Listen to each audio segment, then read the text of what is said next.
Ah, do that.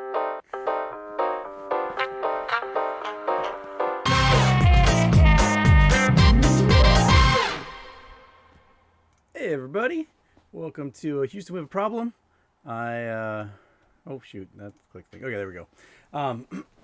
Yeah, sorry, I had to run. It's like 100 million billion degrees, so I take a really cold shower before I lock myself away in this office and cook for the next 2 hours.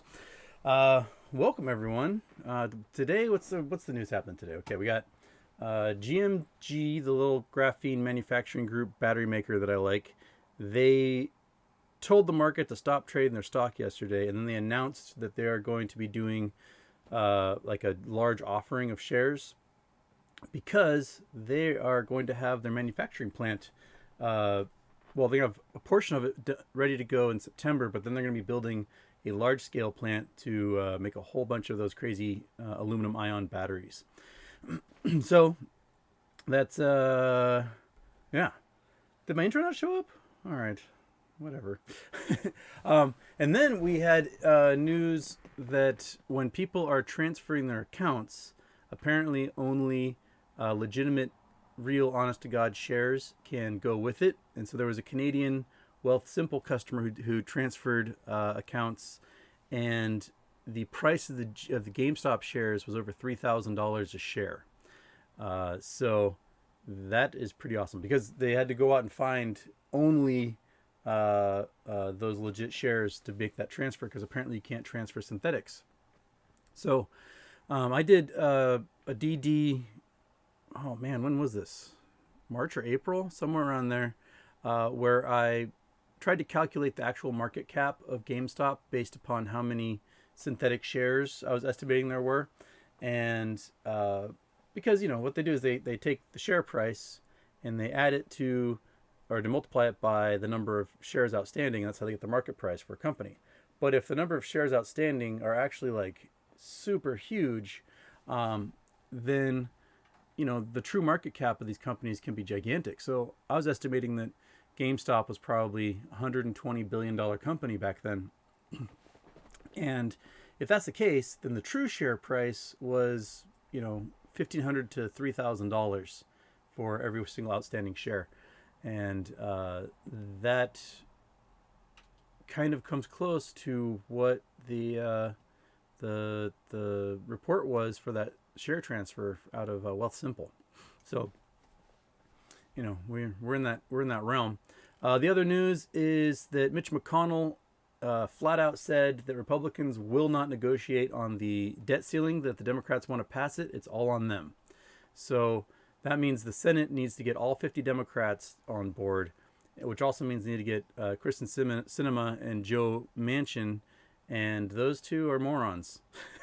And they vote against their own interests constantly. They are like those radical moderates who can't take a position on anything unless it's like the worst idea in the entire world. So we may be getting into debt ceiling danger zone here coming soon.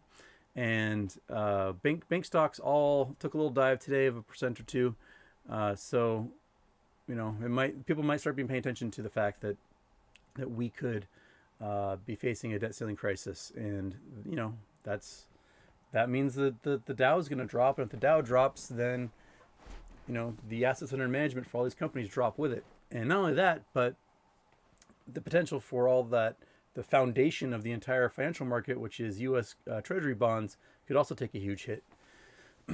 So that's what we're working with at the moment. That's all the news I had at the top of the show. Let's see what we got. Okay. Where are we? Okay.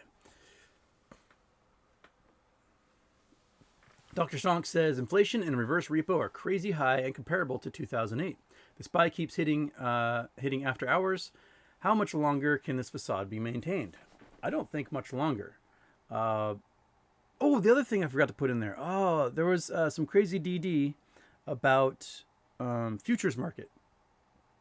And that when we've seen huge spikes in GameStop especially, and now AMC, is when the futures market has to roll over. So if people don't like the prices in there. I don't quite understand how the rollover works. I'm still trying to wrap my head around it. But essentially, you have like 10 days before the due date of a futures contract to cover all the shares or roll it all over to the next quarter's futures contract. And so that date is September 9th, I believe, when all that has to be finalized. So the 10 days before that would be the 27th or 28th. Yeah. So we should, if that theory is right, we should see big price action on all these stocks 27th, 28th. I don't, the person who wrote the DD was like, this is an idea, it's a hypothesis. We'll see it in action if it does happen. But I should probably include that link in the description. If you search for futures contracts, GameStop, and Reddit, you'll probably find it. Yeah. Okay. Sorry, Dr. Stonk. I was reading your question, and then I totally went off on a tangent. So yes. So Dr. Stonk says inflation, reverse repo are crazy high and comparable to 2008. The SPY keeps hitting after hours. How much longer can this facade be maintained?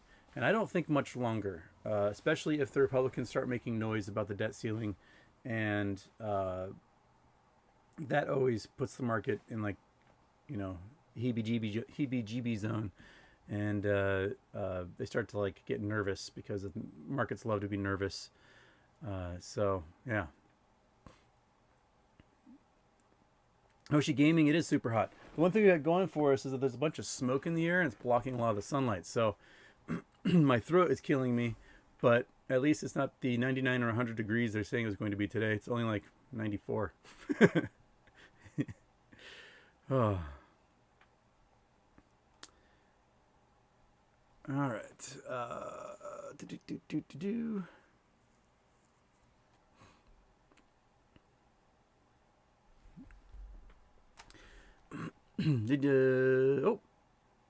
Josh Pet Pals got a super chat here, so I'll jump on that one.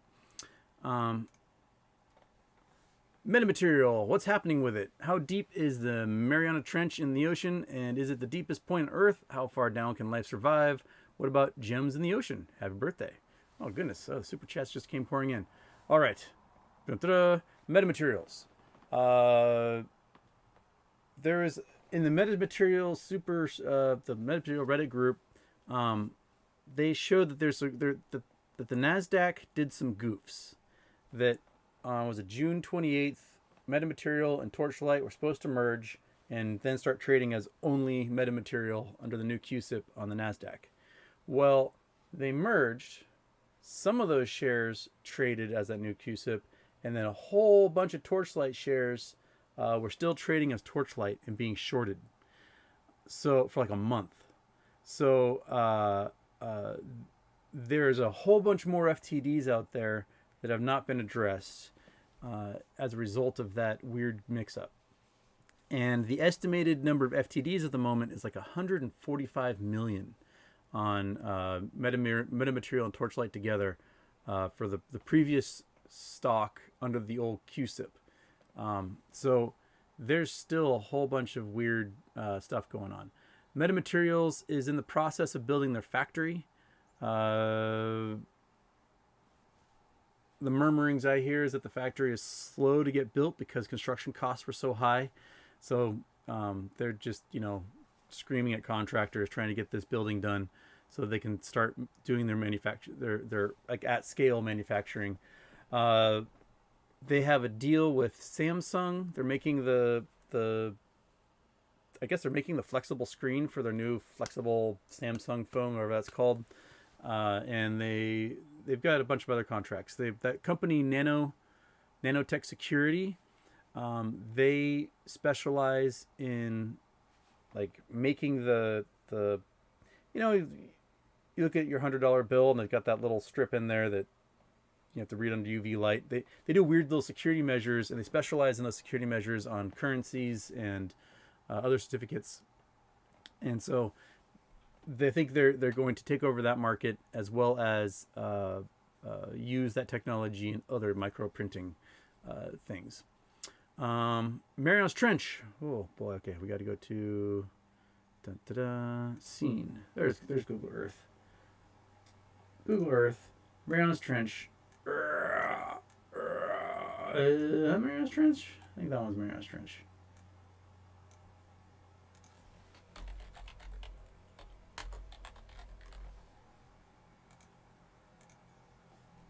Yes, that was Marianas Trench. I was correct. Okay, so it goes down 30 something thousand feet.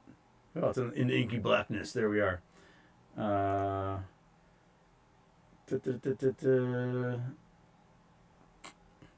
It is, sorry. So it gets to 1,000 times the atmospheric pressure of the Earth. Goes down 13,000 meters. So, over 30,000 feet. Way over 30,000 feet. Get back, close. I forget you guys can't see when I pop up the Wikipedia article on those things. So this is where two oceanic plates are colliding. You have the Pacific plate, and then I can't remember the name of this one. What was the name of the one that comes off of Japan and the Philippines? But anyway, these suckers are colliding with each other, and the Pacific plate is diving underneath. And so a whole bunch of volcanoes are forming here. You got Saipan and the Marianas Islands. And so this island arc volcanoes are forming. And it goes down 30 plus thousand feet. It's the deepest point on the Earth you can get to. And they had, the 60s was when they sent the human beings down there in those weird little spaceman suits to go dive under the Marianas Trench. There are living things down there. There are things that can survive at that. If you bring those things up to the surface, they explode. That's why ever seen pictures of a blobfish? The blobfish doesn't look like that underwater. That's the blobfish exploding when it gets brought to the surface because it no longer is under all that pressure. So, so things do survive down there. But it is black. It is like blacker than black. The most heavy metal place in the entire world. That's why Death Clock made their album, "And the Marianas Trench." Go watch Metalocalypse. It rules. All right. Years ago, I got home from college. I was, living with my mom, figuring out what I'm going to do. And my best friend and I wanted to watch Metalocalypse. And I had several seasons of the DVDs. So for weeks, we're just watching episode after episode. My mom would sit on the couch and read her book. And, death metal's blaring for weeks on end. And, probably 2 or 3 seasons into watching, my mom puts down her book and she just goes, "What are you watching? The music is really good." So, my mom's a metalhead. She's a 72-year-old metalhead. It's fantastic. Okay. And gems in the ocean. There are gems in the ocean. There are several companies that mine them. And the ones that get mined are diamonds. So if we go to South Africa. And, oops. I didn't want to do that. There we go. Okay, so river systems that come out of South Africa. Oops, wrong way. Is this Limpopo? I cannot remember. But so if you have rivers that come out of South Africa and other parts of Africa, and where they drain, so let's say a river drains out here somewhere on the continental shelf, there's actually mining companies that will go and they'll do these large bore holes, gigantic holes in the deltas of these river systems. And so they'll drill something that's 3 feet wide and 100 feet deep. And then they'll wait a couple of years. And as all this outflow comes from these diamond bearing areas in Africa, they will fill up that hole with a whole bunch of mud. And they just come back and they suck that mud out of the hole. And it's full of a whole bunch of diamonds. It's a crazy system. So there's one of the ships was based out of Norway, and I actually saw the ship when I was in Norway 10 years ago. And they just drill, thousands of holes offshore in Africa.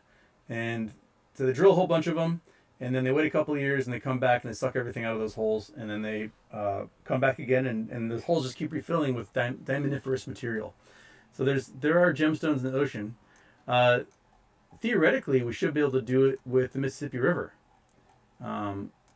Because the diamond-bearing areas in the United States are all on the east side of the Continental Divide. So Colorado, Wyoming, Montana.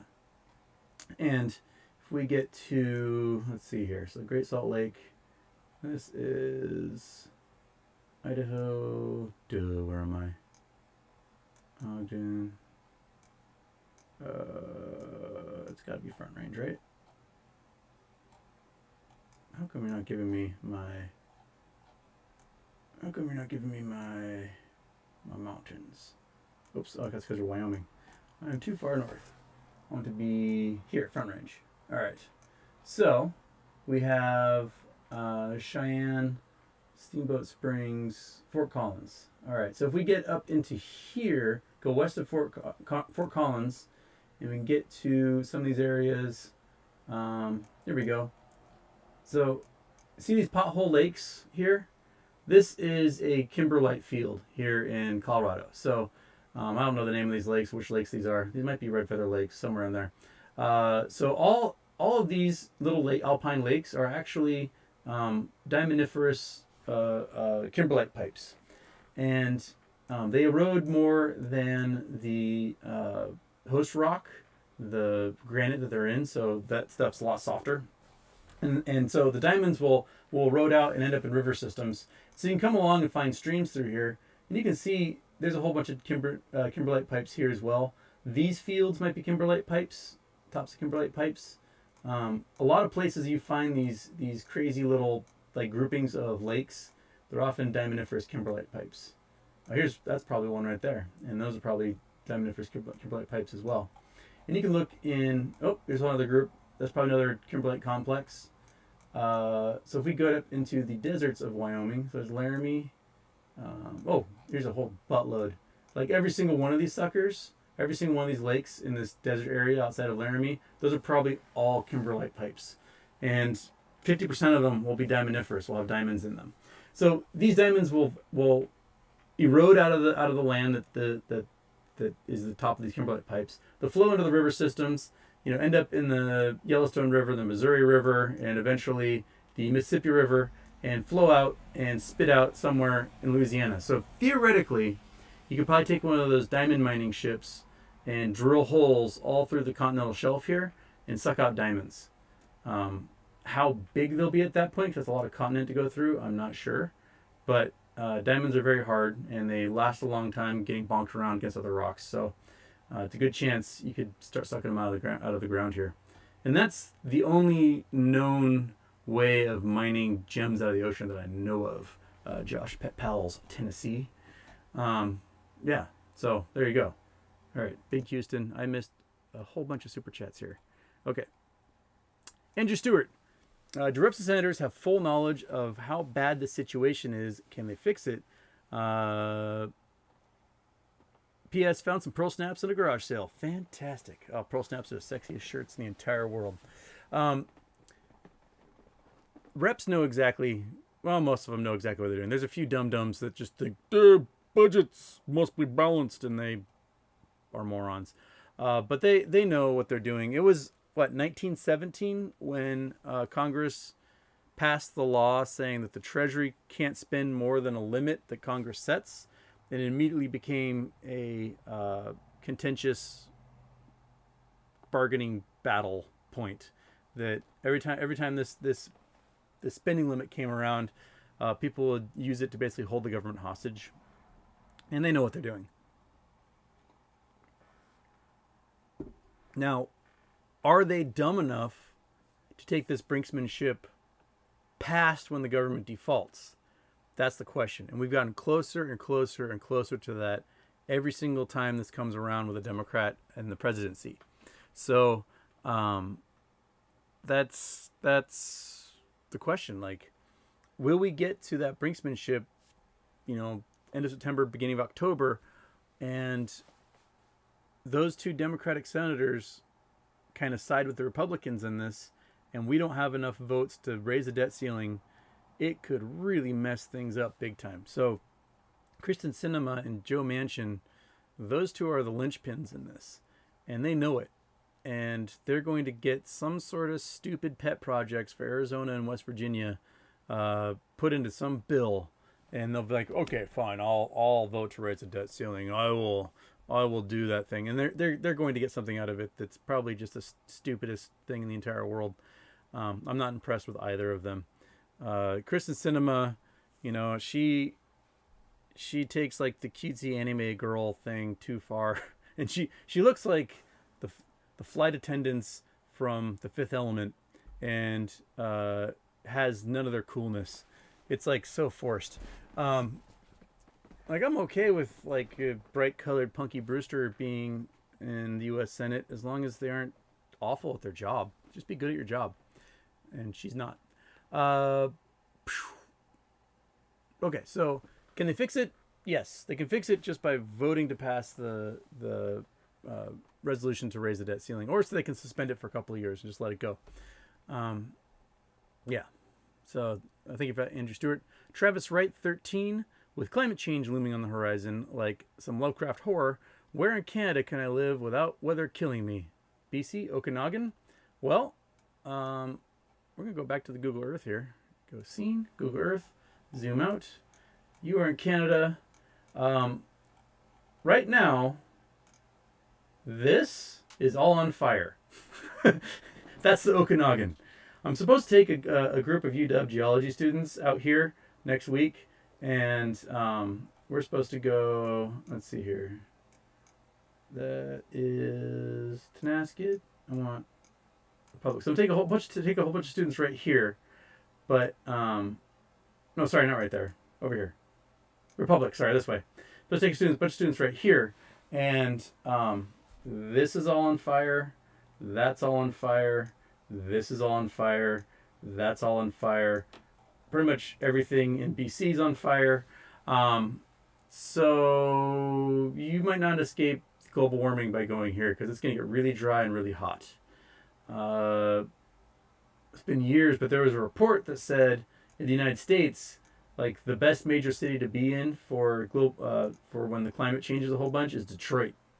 I don't know if that was paid for by Detroit to get people to finally move back there, but the summers can be a little hot and a little humid at times, but the winters will get much more mild. So maybe Toronto is a great place to be for that. There's a lot of gnats. I hate gnats. They really bug the hell out of me. Little bugs annoy me. But beyond that, I fully expect, Seattle and Vancouver and Portland to just be covered in smoke every August and September. I've lived in the Northwest for 40 years. The first 35 of those years, never once did we have smoke suspended in the air. And 5 of the last 6 years has been nothing but smoke for a month. It's absolutely unbreathable because all the fires that happen out here, all the fires that happen in California, and there's a certain point in August, September, where the high pressure system, the way it sits, pushes all that smoke out of Canada and into us, or the high pressure system sits down over California and pushes it up from California over us in Seattle, and it is just awful. I mean, we're talking the sun disappears and it can look like midnight in the middle of the day. That happened 2 years ago, and it was just apocalyptic. I don't know what places are gonna be the best places to be. I don't know. Maybe go up to like Tofino or something and just learn how to surf on Vancouver Island. Might be a good place to go. But yeah, and we'll have to see what happens if the Gulf Stream shuts off. What that does to all the weather systems, and all sorts of weird stuff might happen. So thank you for that, Travis. Good question. Totally not the FBI says, did you see that Metamaterial still hasn't officially completed the merger? Wouldn't that delay the T35 Newegg run-up? Yes. I briefly touched on that apparently a whole bunch of the Torchlight shares, like 100 million Torchlight shares, are still trading under the old QSIP, or at least maybe they're trading synthetic shares that way under the old QSIP,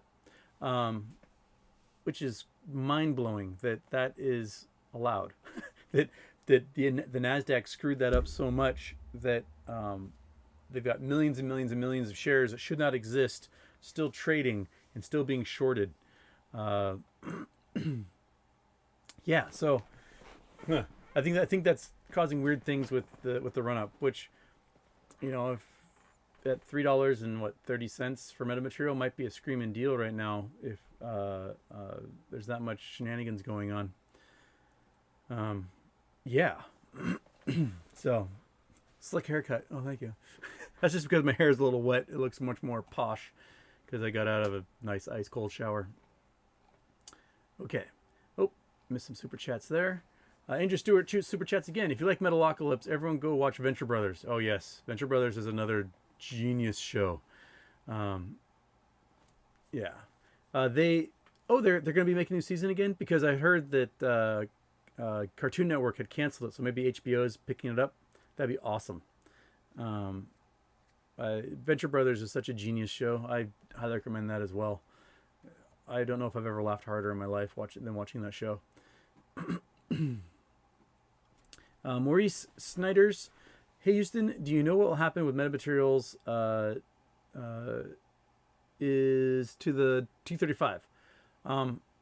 No, I don't. I was assuming the T-35 was going to trigger a whole bunch of buying, but then a bunch of the DD is showing that a whole bunch of these shares, these stocks, were still trading when they shouldn't be trading anymore because the QSIP became metamaterial, and Torchlight and the Canadian exchange metamaterial should no longer exist. But somehow these brokerages were able to keep these like zombie shares alive and passing them all around. So these failures to delivers are still, I think, going uncovered at the moment. I honestly don't know how that's working or what that means for the T-35, which should be Monday, right? So after this weekend, it should be like the first big T-35 date after the merger. So, we'll see, I guess. Yeah. Okay, let's scroll up. Let's see what's in the question zone.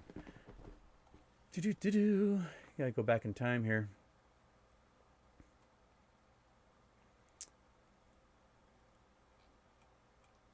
Of course, the scrolling thing doesn't want to scroll. That's always fun. Okay. Wait and hold. Yes, Resident Flea. That's just wait. That's all we can do is we can wait and hold and buy the dips when we can.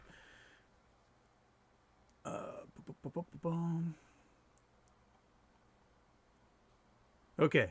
Cancel Bubble asks. He says he plans to spend his money on a time machine. 2 questions. 1, how do I build a time machine? And 2, what point in the past would you want to visit and why? All right. I'm going to get into time travel talk. The only way I know to achieve any sort of time travel is much more like witnessing the past than experiencing the past.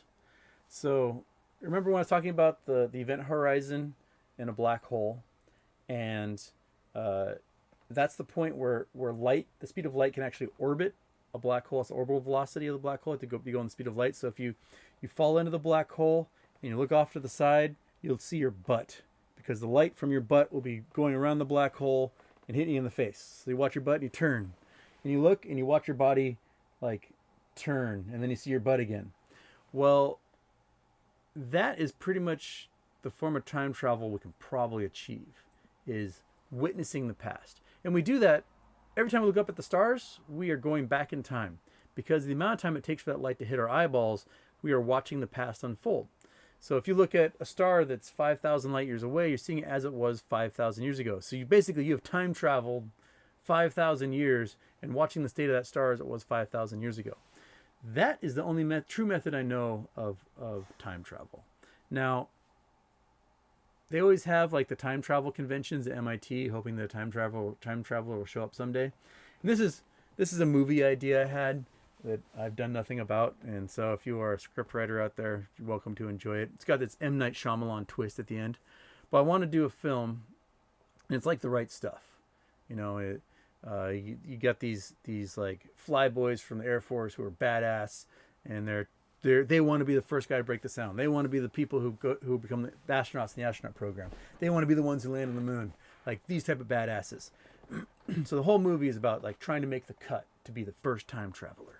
And moments with their family, like, I don't know if I've got what it takes, or I don't know if I'll ever see you again, babe. So they're doing push-ups, they're sitting in machines, there's accidents, people die, whatever. and it finally gets to like the culmination of the film, where you know, the astronaut or the badass spaceman who's chosen to finally time travel is going to do it, and he's like in the machine, he's in the time cop machine, whatever, and they're counting down, and he's like giving his, you know, salute, and his wife is at home hugging their child and praying for the best, and they press the button and he blinks out of existence. He's gone back in time. And what I think will happen with time travel is that you have the Earth here, right? This Earth is it's a little blue ball out in the middle of space. It's orbiting a sun at 66,000 miles an hour. The sun, the solar system, is traveling around the galaxy at 120 kilometers a second. That's how fast we're orbiting our giant galaxy. Now,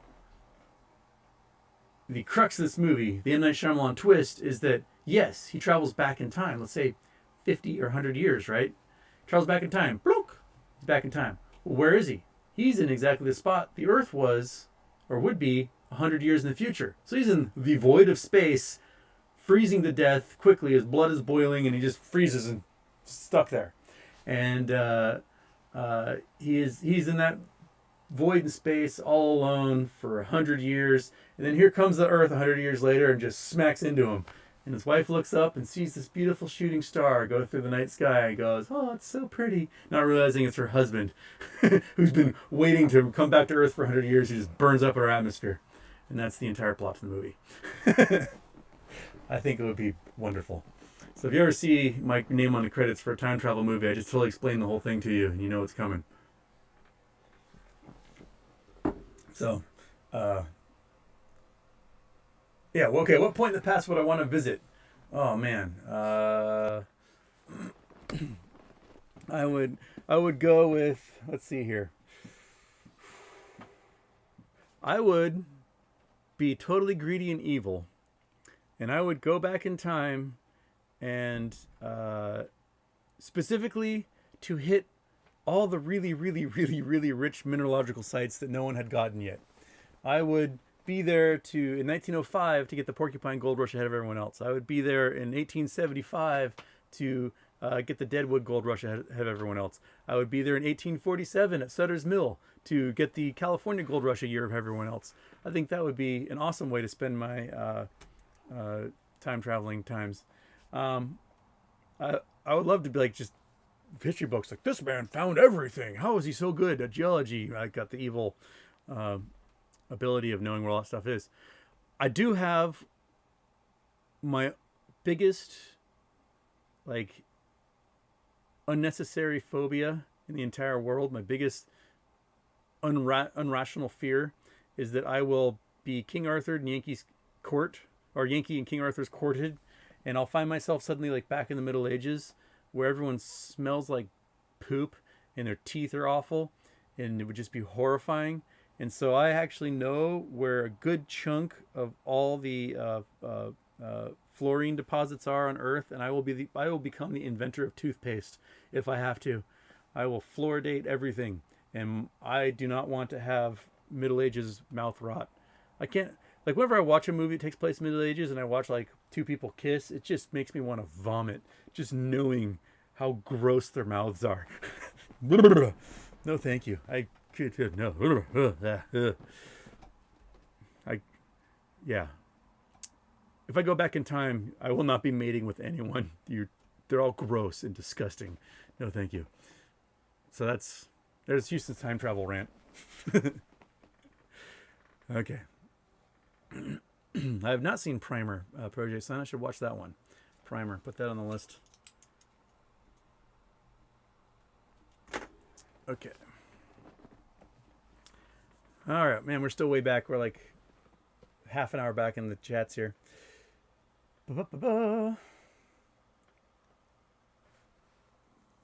Okay, I answered those questions. Answered that question. Hoshi Gaming. The puts for Bank of America are cheap. $1 for January 2022. Let's see what the open up the old phone app here. and we go to the searchies. We click the Bank of America. We click that. We go to trade options. We say it's going to go down. Let's look at January 2022. They are very cheap. So the share price is $41 now. And oh, weird. Oh, whoops, those are calls, not puts. Puts. So you can get down to, man, you can do $36 put for basically $1 a share. That's pretty darn cheap. Because the stock is so stable, it's really hard to, yeah, weird.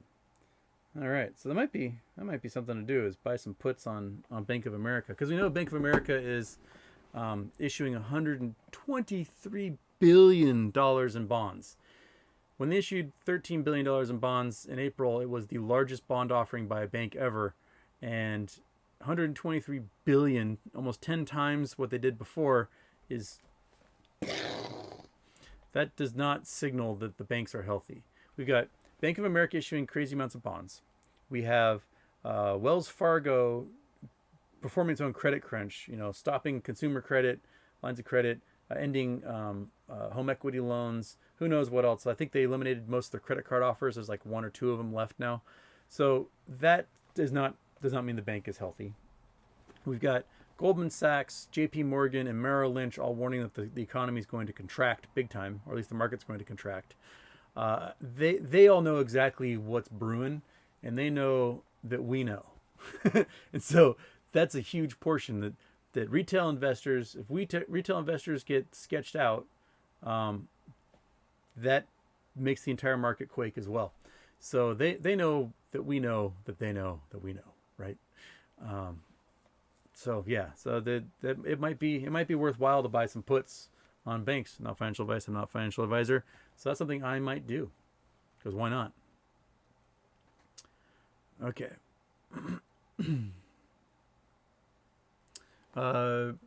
Bridget Reesness, Dems just shut down payment for order flow being illegal. I've not seen anything about that. I've heard them discussing it, and there was the bill that was going to kind of perhaps squash that. I haven't heard any news. Did that just happen, like right before I went on air? I just didn't get it. Yeah. Projay's son asks, were you able to get the company on board to fix your engine, or are they playing hardball? They're playing hardball. I've got to finish writing the documents to file a lawsuit against them. It's going to take forever and be a nightmare. So what I'm going to do, I think, is I'm going to find a similar generation Mitsubishi Montero that hopefully has fairly low miles. Buy that, and then we're going to take all the rad stuff that we built for the war rig and just transfer it over. So, the custom bumpers, the skid plates, the snorkel, the dual battery setup, the gas can holders, the roof rack, the winch, the refrigerator, the water tank, all that stuff. We're just going to put it all in the new Montero while I sue the hell out of Triple Engines for screwing me over. Triple Engines of Chatsworth, California. If you ever need an engine, don't buy one from them because they're garbage. Not only will they send you an engine with piston slap and bent valves, they won't replace it when it finally explodes. That's my commercial for Triple Engines of Chatsworth, California. Suck a dick. Okay. I wonder if I'm saying suck a dick, all of a sudden I won't get monetized by YouTube. Oh well. They can suck a dick. Okay, let's see here.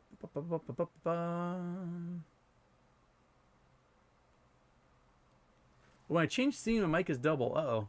So I wonder, sorry, let's find out what's going on. So I'm going to test something really quick. I'm going to change scene, and it might have an echo. Is that what's happening? So here we go. I'm going to change scene. Audio input capture. Maybe I click on you, go to properties. Oh, that's right. Okay, sorry. My show is not my show without having a bunch of freaking, maybe if I properties, default, no, that's the output. That's not at all. Okay, microphone.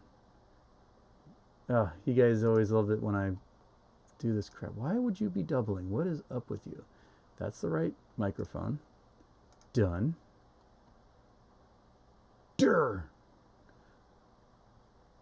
Maybe if I just turn off capture? Or if I just go like that. Does that? All right. I'm going to look in the chat. Is everything double at the moment? Can you still hear me? Is that working? All right. In the chat, am I still echoing? Or did that do anything? I can't tell.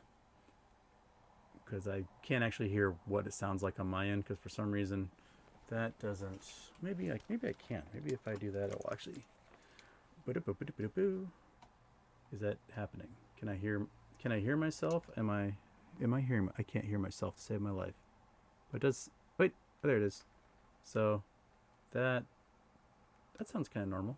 Okay, perfect. All right, bitchin'. Oh, turn that off. I'm gonna actually turn the microphone up a little bit. That might help people. Okay, there we go. All right. Yay. Excellent. Back to Big Houston. Here, all right, thank you, everybody.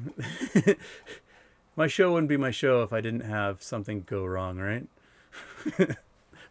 one of these days I'm gonna be able to like afford an engineer or something, and they're just gonna go, how have you been doing this, you moron?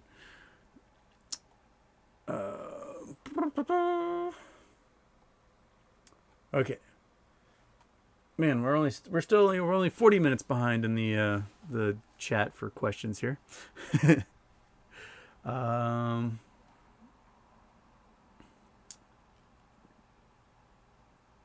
Okay, Dr. Stonk asked, do you think the lost Malaysian airliner is in the Marianas Trench? Oh man, okay, we might have to open up the Google Earth again. So, gotta go Big Houston. All right, so we got Indonesia, Malaysia, the big archipelago here. All right, if I remember correctly, it went down somewhere over here, right? Like before it got to Sumatra, in this big peninsula, like where Phuket is off Thailand. I think it went down somewhere over here when it was lost. So Marianas Trench is way over there. I don't know. There was also some crazy theories that it like dove and then went under the radar of all these nations and then got lost out at sea. It blows my mind that modern airliners don't have GPS trackers. Like, what the? How do you not put a $15 GPS tracker in a $200 million airplane? Doesn't make any sense to me whatsoever. But no, the Marianas Trench is too far away, and it was coming this direction. So I think they found pieces of it like washed up in like Kenya or something, because these ocean currents spin around in a crazy way. So I think it went down the Indian Ocean. Where it went down, I don't know, because the Indian Ocean it's a big ocean. It takes up a good chunk of the Earth here. It's fairly deep, not super deep. Not like the Pacific Ocean. The Indian Ocean is not. But I have no idea. I would have thought they would have found more debris, but I mean, they were able to find the flight 800, the TWA flight that went down in the Atlantic. They were able to find that sucker in like 10,000 feet of ocean and bring up 90% of the plane and piece it all back together again. I'm surprised they haven't been able to find something similar here, especially since the TWA flight, went down somewhere off the coast of New York City, right? So it went down somewhere in here, and we know from the Gulf Stream that thing flows. And there was a jet crash that happened years ago somewhere off Florida, and the jet stream took pieces of that plane and only in a couple of years washed up in Ireland. When was that? Let's click on U.S. Navy jet washes ashore Ireland. Yeah, F-14 Tomcat. So, whoops. Let me bring up the... Okay. Gotta turn off Google Earth. Turn on the Chrome. There we go. So, yeah, this tail section of a F-14 Tomcat that crashed like off Florida or something. Oceania Naval Station that washed ashore in Ireland. So 3.5 years. So it crashed off Key West, and 3.5 years later, the tail section washed up in Ireland. How it got 4,900 miles away, no one knows. Yeah, the Gulf Stream, man. That's exactly how it happened. That's crazy. So if we bring up Google Earth again, and so it crashed Oceania Naval Station. Let's figure out what Oceania Naval Station is.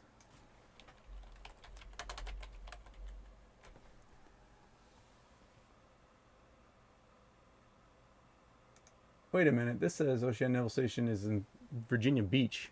What? So maybe they were doing exercises. Maybe they flew for Virginia Beach and it crashed out here off the Florida Keys. So Gulfstream goes gnarly. So all right, I want you to look at this weird little trench right here. This guy. So all this water gets really hot in the Gulf of Mexico because it just bakes in the sun all day long. And the hot water creates a pressure and it has to go somewhere. So it flows outwards from here. And you can see that it is actually digging a canyon in the ocean floor as this water just flies north in the Gulf Stream. And this canyon is just dug all the way through the continental shelf off North America. And it finally goes out to the main part of the ocean off of Virginia here. So it finally leaves the continental United States after digging this canyon at who knows how fast this is flowing, 5-10 knots maybe. So it's like a river. It's like an oceanic river. Just this hot water is just flowing. And you can see other evidence of that flow north.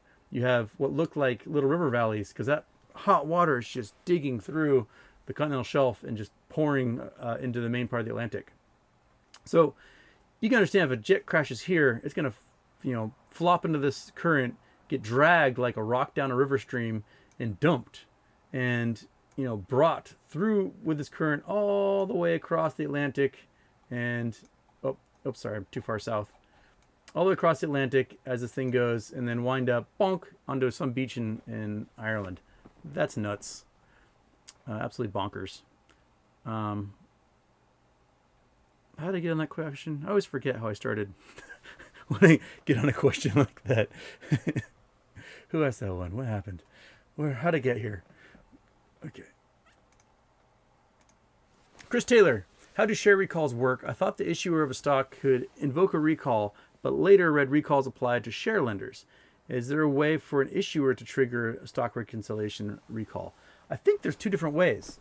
I gotta go back in time and they talk about it in that Matt Taibbi Rolling Stone article from like 2011 where they're talking about like how everything in the market shorted and they were shorting hundreds of billions of dollars in government bonds, naked shorting $100 billion in government bonds. Rolling Stone short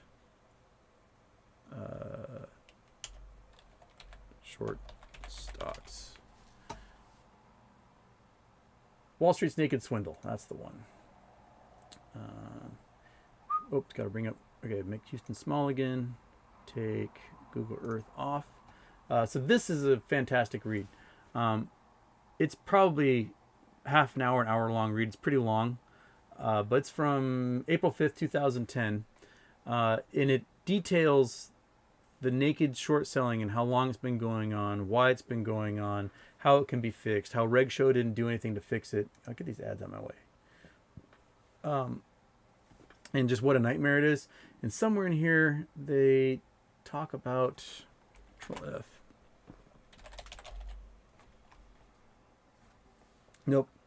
Maybe they don't talk about recalls. There was somewhere in here, I believe, in this article, they talk about maybe doing audits. Maybe that's what it was.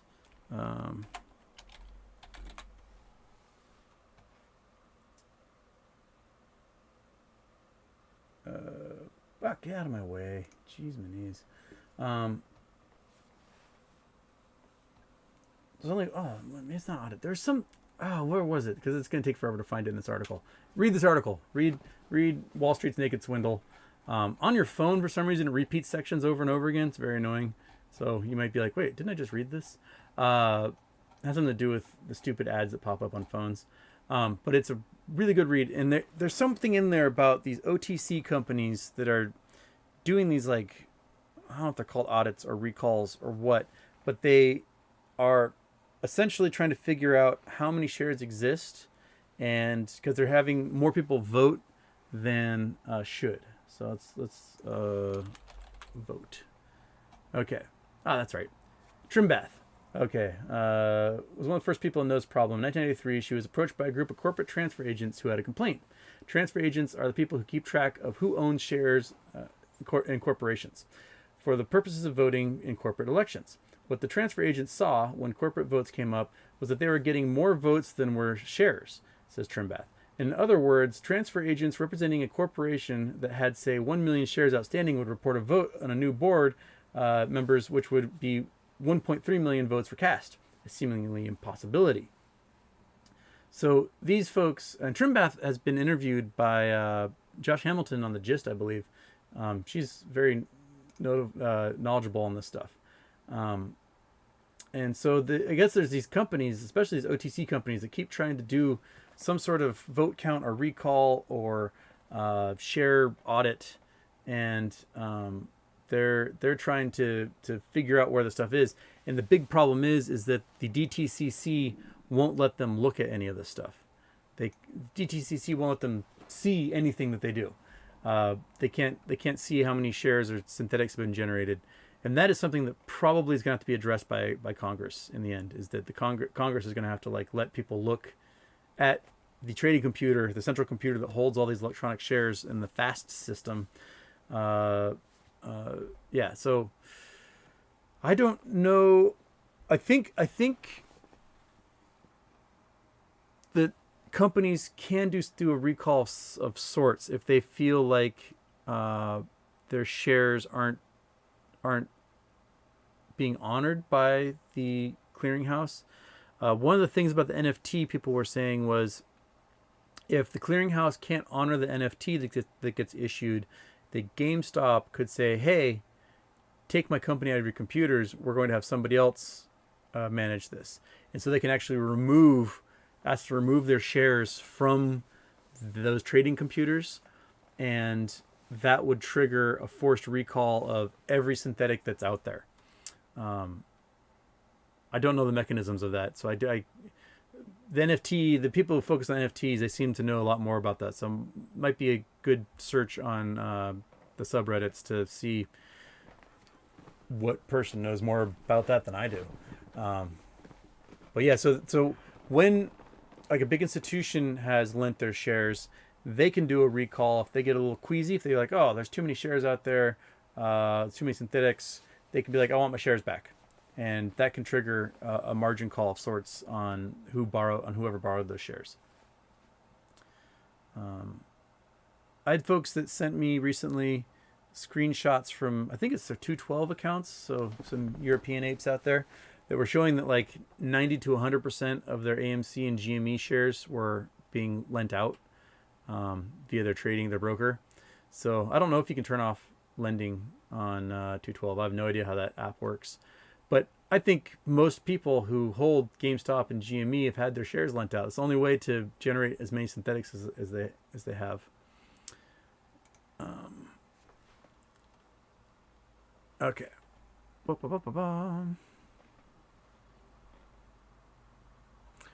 Robin Hood asks, will you ever visit Norway after MOAS? Oh, hell yeah. I love Norway. Norway's awesome.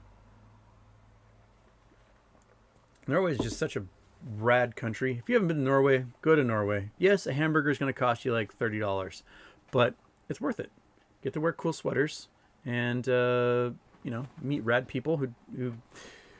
All right, time for a Norway story. My friend Jesse and I,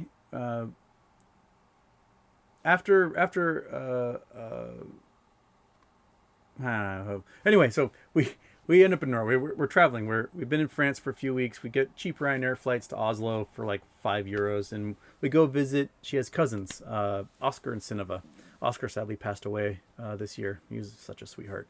They're older. They're 60s and 70s, and we go to Oslo to go stay with them and meet them and travel. So we spend like a week in Oslo, and then we take the train from Oslo to this little town called Bergen out on the coast. And we stay in Bergen for a few days, and there's all sorts of, Håkon Håkonsson's castles there, and there's a UNESCO World Heritage Site where there's these beautiful wood buildings that are built on the shore that have been there for 1,000 years. And then we do our Bergen thing. We take this fast ferry down to Stavanger. Stavanger is like the hub for the oil industry in Norway. So like all the offshore oil rigs come through there, and all the roughnecks and those folks. And we get off the ferry it's late. It's 9 o'clock at night. It's October, so it's dark and it's a little chilly. And we talk to we talk to a person and figure out that our hotel, the St. Vitus Hotel, we got to take this number 4 bus, and it'll take us, a little bit to the south part of town and drop us off at our hotel. So we're at the bus stop, and we're sitting waiting. It's a little chilly. Got our bags, and this number 4 bus comes motoring up, and we do the thing. You step off the bench, and you like kind of stick your hand out because it's dark, so the bus driver can see you, and the bus driver just blows right past us. Like, well, it's another half an hour for the next bus. So we wait, and we wait, and we wait, and we wait. And while we're waiting, these drunk guys, just hammered dudes, like, they're old. They look like, in America, you'd think it was like some PTSD nom-vet, big old bristly mustache, stumbling. And you're like, oh God, don't talk to me, guy who's probably crazy and homeless. And this guy comes up to us. He starts speaking to us in Norwegian. We have no idea what he's saying. Like, oh, sorry, we don't speak Norwegian. He's like, American. Like, yeah. He's like, I've been to America 9 times. Like, oh, cool. He's like, where in America are you from? Oh, from Seattle. I've been to Seattle 4 times. I'm like, cool. He's like, my daughter is in medical school at the University of Washington. She's going to be a doctor. I'm like, oh, crazy drunk guy. That's awesome. So anyways, he turns out he's like traveled the entire world, because every single Norwegian gets 5 weeks paid vacation. And rumor has it, I've been told, that if you don't take your vacation, someone from the government literally comes and takes you out of work and just sends you somewhere and won't let you back in the country if you don't take your stupid vacation. So like, guess what? You're going to the Canary Islands and you're going there for a month. We're not letting you back into Norway until your vacation's over. So it's a terrible place to be a workaholic, I guess. So anyway, talking to this drunk guy, and he's got to catch the same bus. And so, half an hour's gone by, number 4 bus is coming. And so, now there's like 5 of us. We all stand up, like put our hand out, and the bus just blows right past us. The Norwegian guy's like, what the fuck? And all of us are thinking the same thing. So we wait another half hour. So now an hour has gone by while waiting for this bus. And we're chit-chatting, and drunk guy's, his eyes are barely open. He's stumbling around, and he's just a lovely, hilarious, drunk human being. And 3rd time the bus is coming around. Bus is coming up. Now, like, we're standing, like, in the road, and the bus, like, goes around us and just takes off. It's not picking us up. So we have to, so the drunk guy's like, bus isn't going to pick you up. So he takes us back to where the ferry terminal is, and there's taxi cabs there, and he explains like where we got to go. The taxi cab driver puts us in the taxi cab, and he's like, have a good day. We're like, thank you, drunk Norwegian man. And we get in the taxi cab, and the taxi cab driver's like, so you're going to the hospital? We're like, no, we're going to the hotel. He's like, hospital? Like, no, like, I'm going to the St. Vitus Hotel. And he says, no, I'm taking you to the hospital. And I'm like, no, dude, hotel. And he's like, no, hospital. And I'm like, what the hell? He's like, you're going wherever I'm taking you. And I'm just so mad at this point. And drops us off at St. Vitus Hospital. I'm like, dude, hotel. He's like, go inside. Just go inside. That's your hospital. I'm like, what's getting lost in translation? Whatever. I want to do taxi cab driver anyway. So I walk in, and we walk into this place, and there's, the check-in for the hospital, and then there's a check-in for St. Vitus Hotel. It never occurred to me that a country would be so put together that they would have a hotel for family members of people who are sick and staying in the hospital. It just never occurred to me that they would have a hotel at a hospital that was one entity. And so, they've got this hotel set up for loved ones of people that are sick or getting surgery, and they can have a place to stay. And when they aren't being used, they go on Expedia and rent them out. So we got this amazing hotel room for like $30 a night inside this hospital. And then the continental breakfast was in the cafeteria of the hospital. And it was surreal. Like, to go down in the morning to go get like scrambled eggs and, melon and strawberries and pancakes or whatever. And there is like 30 new mothers in their robes with like these little bassinets with tiny little newborns just kind of rocking them back and forth, eating their eggs. And then you'd have like some guy in traction being spoon fed by somebody, or, cancer patients just eating. It was like 4 days of the weirdest breakfasts I've ever had in my entire life. And, talking to some of the folks, it just blows my mind how terrible the American health system is. Like, you give birth in Norway, you stay in the hospital for like a week while they make sure the baby's fine, you're fine, the baby's latching. And so these mothers are just staying in the hospital or the hotel part of the hospital with their newborns for a week. They don't have to worry about work. They aren't getting kicked out. They don't have to pay a ton of money to do it. It's all taken care of by their national healthcare system. And what was I talking about that? Why did I get into talking about babies and hotels? Oh, someone asked me if I'm ever going to Norway. Yes, I'm going to go back to Norway someday. I really want to go and go to like Lillehammer and go skiing and go see some death metal concerts if I can, because I love me some death metal. I totally missed super chats while I was on that long tangent about Norway. Let's see here. Where are they? Okay. Michael Steegs. When do you think metamaterials is going up? I would have thought it would start going up yesterday, because the T+2 for their T35 date would have been today or yesterday, right? On the 12th.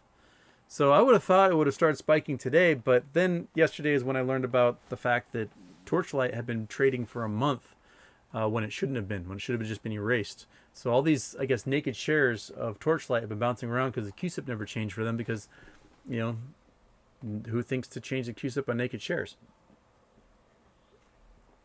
So I think, I'm not sure when the comeuppance date is happening. So I don't know. I totally thought it would have started sometime around this week because the T35 dates. Hey Houston, this is Cole Kelly. Hey Houston, did you know that Norway puts barcodes in all their ships? It's so they can Scandinavian. Oh, that one should put you in timeout. Probably. You people. All right. Getting back to some other questions here. Good one. I'm gonna have to use that one and make some people groan later. Okay. Humble Roots. You could call that movie Smack to the Future. Oh my God, that'd be brilliant. All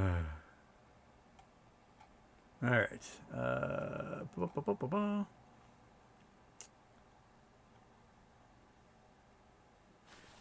Okay, Jamie Bauer says Frontline PBS is launching a documentary today on their YouTube channel called Money, Power, and Wall Street, if anyone's interested.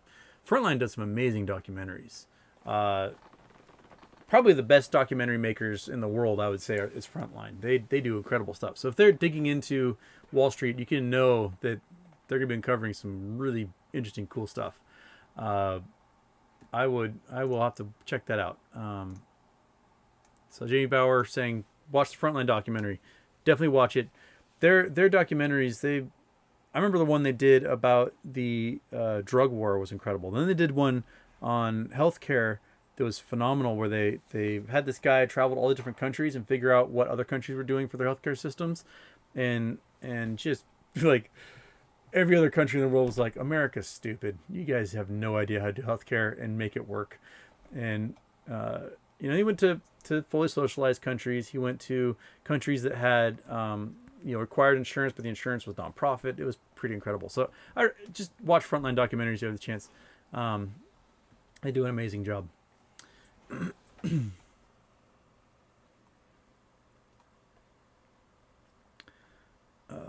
Super chat from Dr. Stonk. Do you think that the U.S. government will ever pardon Edward Snowden? No. I don't think so. I think Snowden's screwed. If Edward Snowden had done whistleblower status, like filed with the Office of the Whistleblower and gone through that, he would have had a chance of not facing criminal reprisal. But because he stole a whole bunch of data, and a lot of that data is unknown, as to what he took, and then he took those hard drives of data to China and then to Russia. And along the way, he claims that the Russians couldn't hack his hard drives. Well, that's a lot of hubris. The Russians can hack your hard drives. They can get whatever they want, and they also can probably put a gun to Edward Snowden's head and say, hey, give us the password to these things, or else we're going to ship you back to the U.S. or kill you. So I think Edward Snowden crossed the line when he stole information from the U.S. government that perhaps was sensitive, and then took them to hostile foreign states. I don't think there's a chance in hell that he'll ever get pardoned.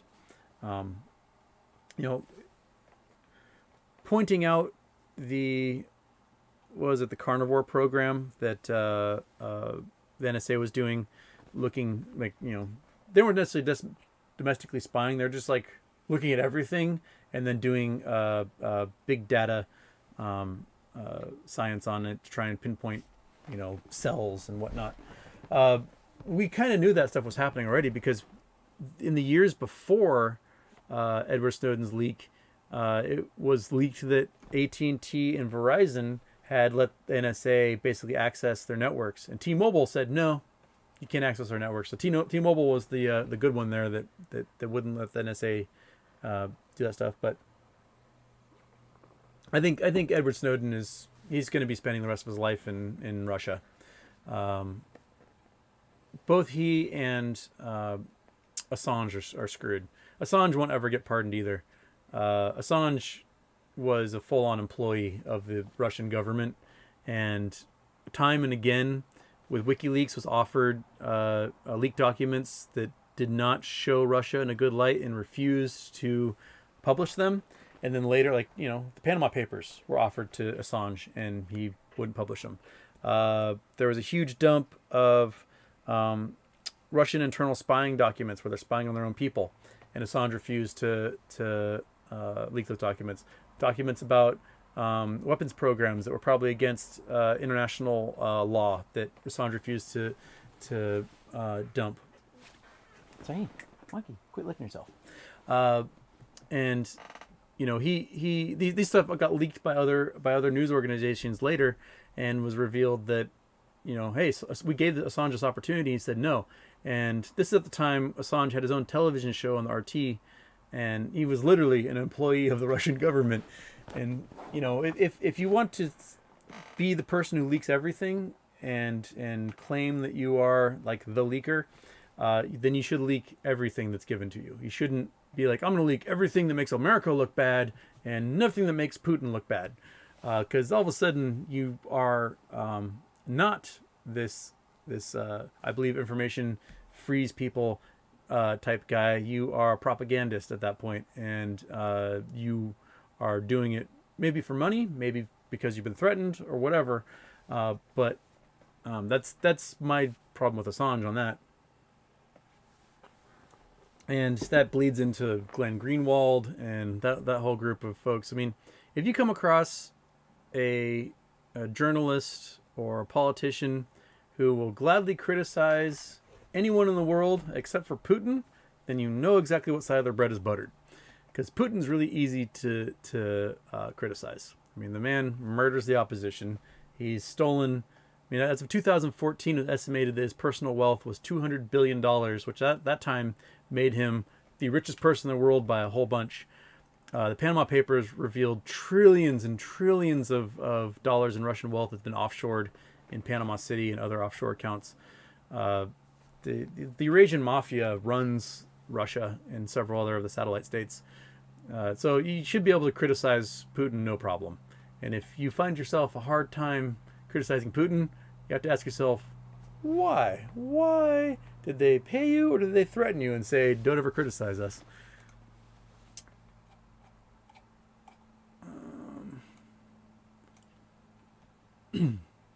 Barry O, have you gone mineral hunting in Arkansas or Tennessee? I have not. I know there's stuff available. Arkansas, the mountains in Arkansas. I want to bring up the, oops, Google Earth. Turn off the Chrome. Okay. Get you facing north. All right. So, Mississippi River. Where are my borders? Why are my borders not here? Borders. There we go. There we go. So Arkansas. We've got Crater of Diamonds. I'm punching Crater of Diamonds because I'm not sure exactly where it is here.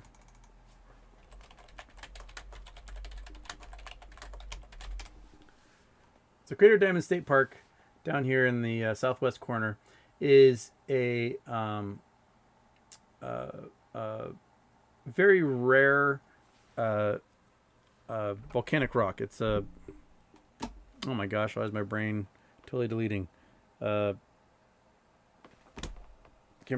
and lamperite. It's a lamperite formation. There's only 13 known lamperite formations on Earth, and the two big ones, one's in India and the other is the Argyle mine in Australia, are both lamperite formations.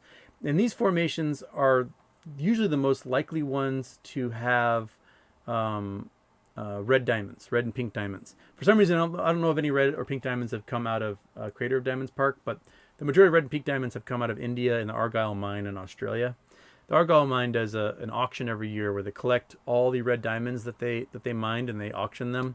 And these things sell for over $1 million a carat. They're worth so much money. The treasure that I hid and got found in 47 hours had a 0.22 carat red diamond in it that was worth a pretty penny. I picked that up at an estate sale years ago. I don't know where that person had gotten it. But anyway, congratulations to the guy who found my treasure in 48 hours. So you can go to Crater of Diamonds, it's a state park, and what you can do there is you pay an entrance fee, and I think you can rent or bring your own little equipment, but you have to search by hand. So basically you get like a colander or a classifier, as they call it in geology, and a little shovel, and you dig and you classify, and you dig and you classify, and you're looking for crystals. So there's that, and then there's also really cool quartz formations that I've seen people get out of. I'm not sure where in Arkansas they're getting those quartz those quartz formations, but these big 3,000-pound huge pieces of quartz that they're pulling out of somewhere in Arkansas. So there definitely are spots in Arkansas where there's cool mineralization. There's probably a great rock hounding book. Let's see, there's a Gem Trails of Arkansas. There is a Gem Trails of Arkansas. Oh, maybe there isn't. But apparently, okay, I got to turn off the Google Earth, turn on the Chrome. There we go. So there's Arkansas quartz, Fisher Mountain, and Hot Springs. Okay. So that's where you're getting your quartz crystals. It's turquoise. I didn't know there's turquoise in Arkansas. Well, there you go. You can find turquoise in Arkansas. A great place. If you ever have questions of where to find things, mindat.org. This is like the world's global mining database. So you can search any location you want. You can do, let's say, let's search Franklin, New Jersey. So they're looking for commodity names containing Franklin, New Jersey, locations, Franklin, New Jersey. So we got Franklin Township, Gloucester County, New Jersey. So 3 mineral species, varieties listed. So you can go there, and there's Frankville mine. There's some mine here. Iona plant dredge. So there's a dredge that was pulling up stuff out of something, who knows when. So it will list the minerals that, or the mines that might be there, and you can put in. Let's go back to the search bar here. So let's go Tennessee.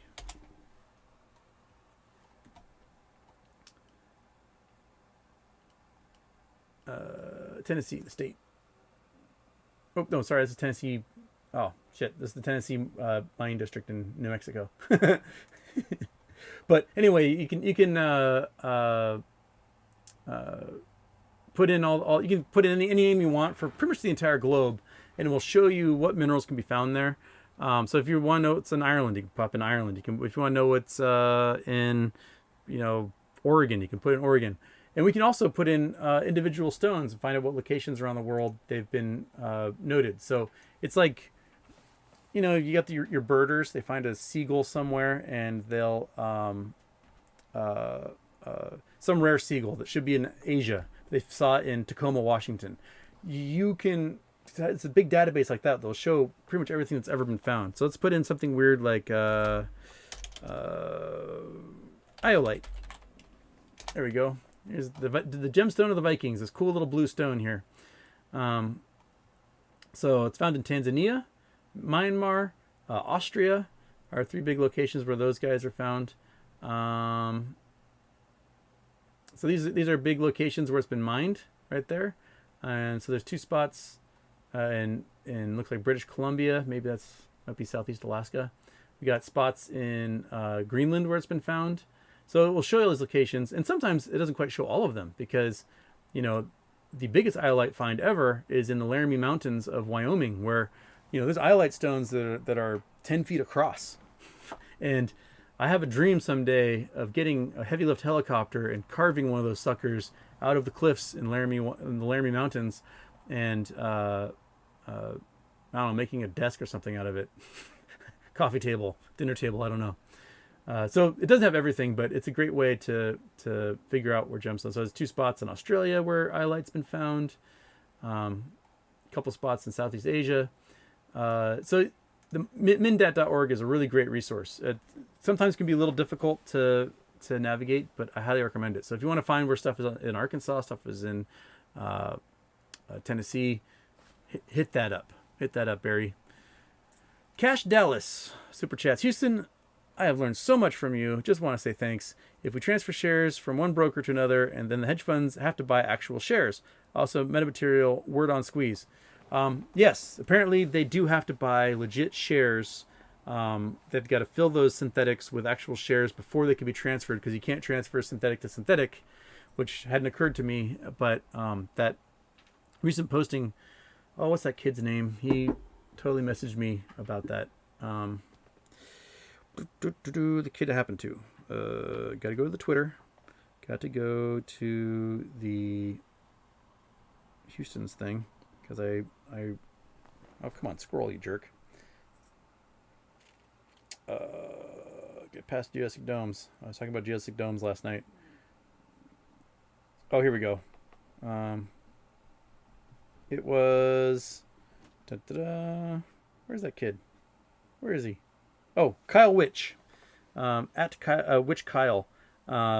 He was the one that this was his DD. So his user Conscious Positive 54.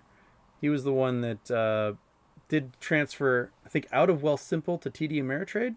Yeah, Wealthsimple to TD Ameritrade, and discovered that the average share price to do that transfer was $3,653.56. So Wealthsimple had to go out and find those shares at a cost of over $3,500 each, so that they could get them into their account and transfer them over to his new account at TD Ameritrade, or TD, because he's Canadian, I believe. Toronto Dominion. Yeah. So Simple Ratio showed that it suggests that there's 1.719 billion shares as a result of that share price. And that's similar to math I had done trying to calculate the actual market cap of GameStop like 6 months ago, and came up with a similar share price. I just took the assumed number of naked shares and synthetics out there, and then attributed the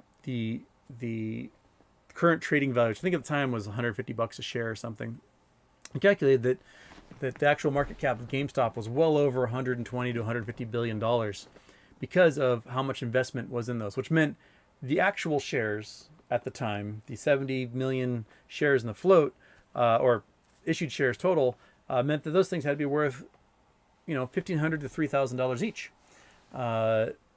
And that's 2 ways of finding the same thing. That is awesome statistical research right there. When you can find multiple ways to discover the same result, fantastic. That tells us that there's a whole bunch of shares out there. And that coincides with Get It Got's survey, that also found that there's probably 1 billion or more shares in existence. Any word on metamaterial squeeze? That we don't know. The data apparently is that Torchlight had been trading for a month after the merger, somewhat wrongly, because they should have been just blinked out of existence and turned into metamaterial shares, but they were still trading for like a month after that CUSIP change. So we're in that weird zone where I have no idea what's going on. Okay.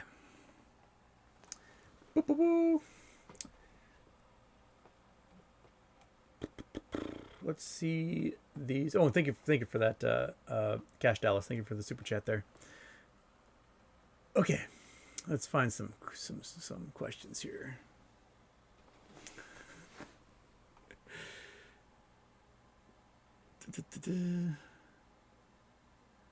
Got people who are just loving on Norway.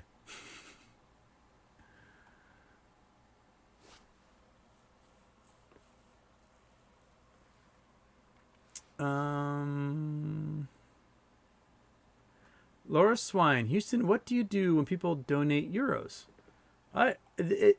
Whatever currency is in a super chat pops up and it says, you know, kroner or euro or yen or, you know, it's crazy. And some of those I know have a vague idea of what the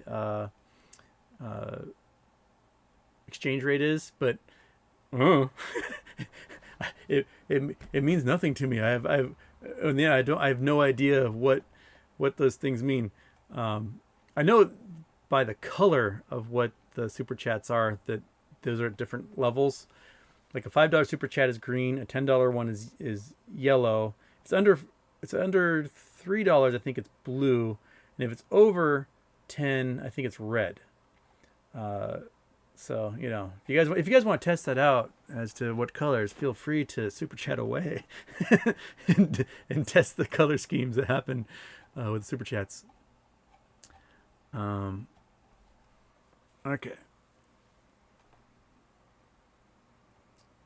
Torch isn't showing up on any exchange. Did anyone see that?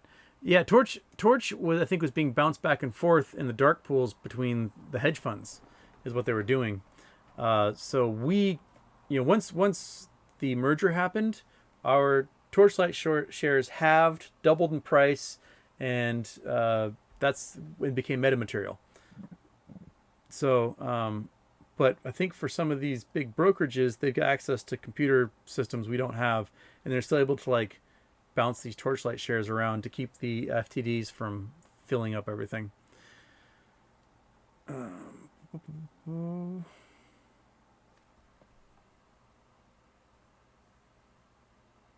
Okay. Aaron F. Houston, do you have any interesting pieces of info about the Great Missoula Flood? Being a fellow Washington resident, the effects of our state incredible. Oh yeah, this is a great one to bring up, the old Google Earth. Let's get you up here. All right, so the Missoula flood is some of the craziest flooding the globe has ever seen. All right, come on, go north. We have Washington State right here, and we've got Oregon here, Idaho, Montana. Okay, during previous glaciations over, say, the last million years, every 15 to 20,000 years, a glaciation happens, and these glaciers come pouring down out of Canada and working their way south and just carve things up as they work their way south. Because it just snows and snows and snows and snows for thousands of years and just builds up in these huge glaciers, and the glaciers got to go somewhere. So they start moving south, and they start carving all this crazy stuff. So the shoreline of British Columbia, Washington, these are all fjords, just like you have in Norway. The fjords are created by glaciers. Here in Puget Sound, where I am, the Hood Canal is not a canal. Originally it got misnamed. They're supposed to name it Hood Channel, but it still isn't a channel. It's actually a fjord. So it's ice. Big glaciers came down, dug this out. Big glaciers came down, dug out the Puget Sound. Now, the glaciers came down over northern Washington, northern Idaho, and Montana. And what happened was a little finger of the glacier came and blocked these valleys here. And let me type in Missoula. Missoula, Montana. So here's Missoula, and a finger of the glacier blocked off the outflow of this river system. So there's a huge drainage here of all this water trying to get to the Pacific Ocean. And the glacier made a dam, and it blocked off this region somewhere in here. And so this entire valley filled to several thousand feet deep, like maybe 3,000 feet deep of water, just became this huge glacial lake. And every, few hundred years, that finger of ice would break, and all that water would come rushing out at hundreds of miles an hour through the river systems and pour through and dump out in the Spokane area, out through Coeur d'Alene, and would wash across this entire region. So if you look here, you can see where this water came rushing across the Columbia basin here. It came through the Columbia River, out this way, and this river systems, the water came out would be, 20 miles wide, a mile deep, going 60 to 100 miles an hour, and absolutely just laid waste to the basalt from the old flood basalts out here. And you've got places like Dry Falls, there's Euphrates. So these are the coulees here. So this is an ancient, essentially river system from when the Missoula floods would happen, would just send, cubic miles of water across all of eastern Washington. Another coulee. So these are just huge fingers of this day-long river that would flow through here. Dry Falls is somewhere in here. Is it? Yeah, it's Dry Falls somewhere, and it's a waterfall that would have been like 900 feet tall, and it's just absolutely nice. Is that Blue Lake? That might be Blue Lake. My friend has a little trailer right there. We come here and spend summer days. It's wonderful. And then the Scablands is the result of these things. And in the Scablands, you can have, so see these little like riffles across the land here? It's the Scablands.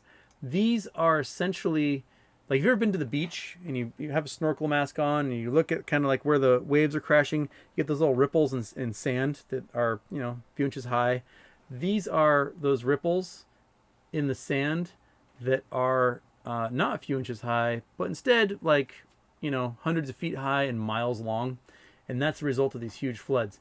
And so these floods concentrated, end up filling up the Columbia River, digging out a huge chunk of the Columbia River and Snake Rivers, and flooded down through the Columbia Gorge, just carrying huge boulders, and then filling up, making basically a giant temporary lake in the Willamette Valley before it was finally able to drain out to the Pacific Ocean.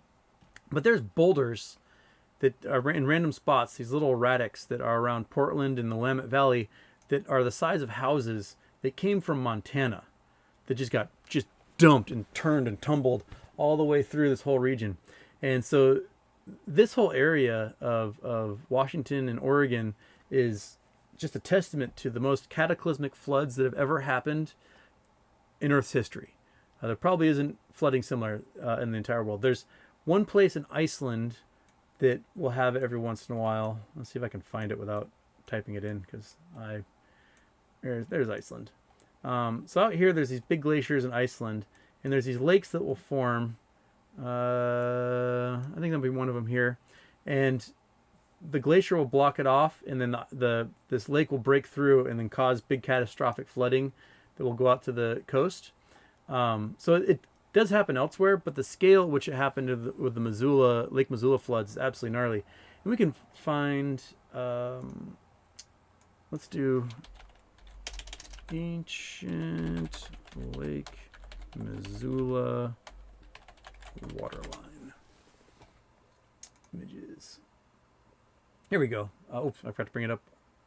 Go Chrome, turn off Google Earth. There we go. All right, so Missoula, Montana, you can, it's really hard to see here. Let's see if I get a bigger picture. So these lines here on the hillsides outside of Missoula are actually the ancient shorelines of that lake. You can see these striations that go across the hills all over Missoula, Montana. So these are the ancient water lines for that lake that would form whenever the glacier would come down and block off and Here it is in snow. That's pretty cool looking. And so, this lake would form, the glacier would break, and the whole thing would just drain, like undoing the plug of your bathtub. And I can just imagine the water pressure must have been insane. And these lines can go up like 3,000 feet on some of the mountains in that valley. It's an incredible amount of water. Yeah, so there's your lesson on the flash floods of Lake Missoula in eastern Washington. Something like all the school kids in Washington learn. All right, Johan Skinner's testing out to tell you that hospital is an old Norwegian word for hotel. So that guy really was just fucking with me, wasn't he? Thank you, Johan. All right. That's from Ty, Super Chats. I've got a literal boatload of metamaterials, $4 calls for $8.20. I'm down quite a bit right now. Would you sell Monday? Ooh, I was expecting metamaterial to start going above $4 by now. I've got a few for the next Friday, but most of mine are for October, so I'm not quite in that zone yet.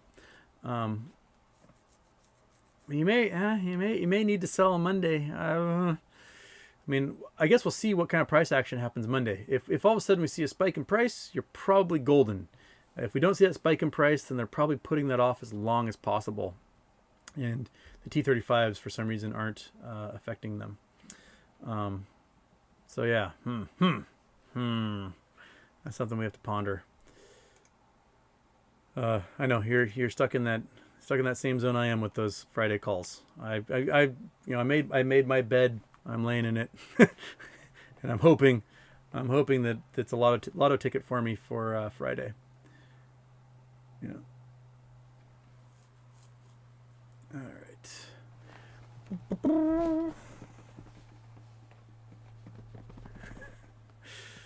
All right. Let's see here.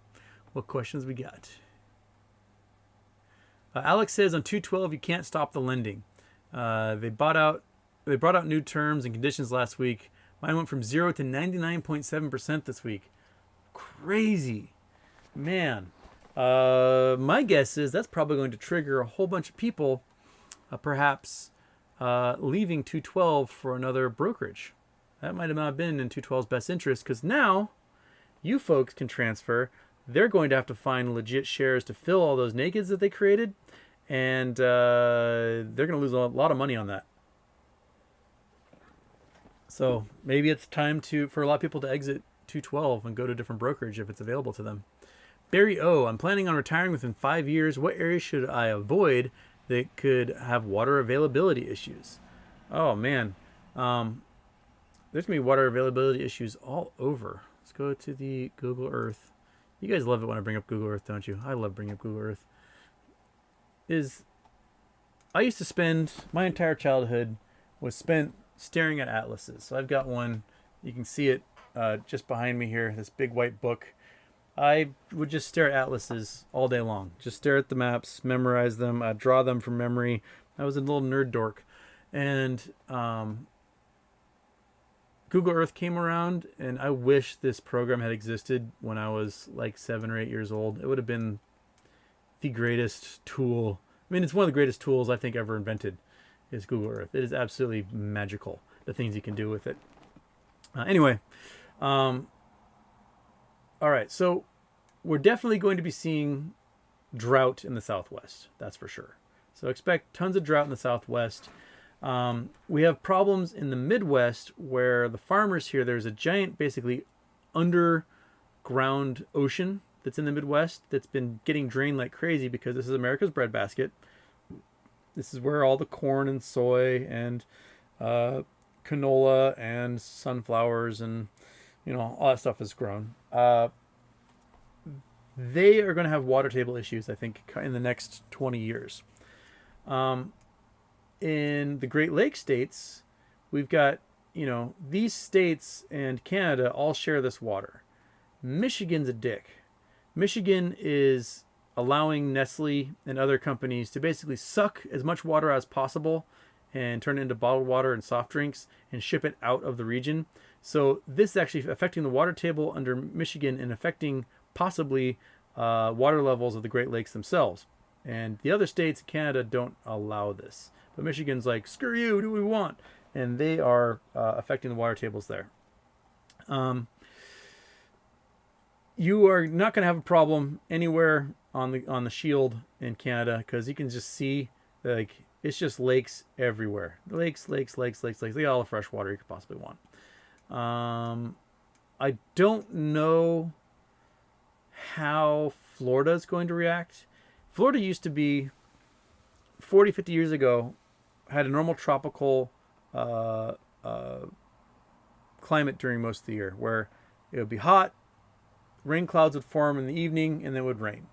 And it would do that at 3 o'clock every day. You get a rain shower in Florida every day, day in, day out, year round, constantly. That normal tropical downpour isn't as regular in Florida as it used to be. So, you know, you're getting a whole bunch of water gets diverted from Lake Okeechobee and Everglades and sent to the population centers around Florida. So Lake Okeechobee is facing water issues as well. And the Everglades are drying out, and there's actually fires that happen in the Everglades now because a lot of that water gets diverted. So, you know, Florida may be having some problems. In places like Texas, you're getting really hot summers, really cold winters. You've got places like Houston that are built on essentially what was a bog, and they paved over everything. So the flooding in Houston is absolutely just heinous because all the drainages are highways now.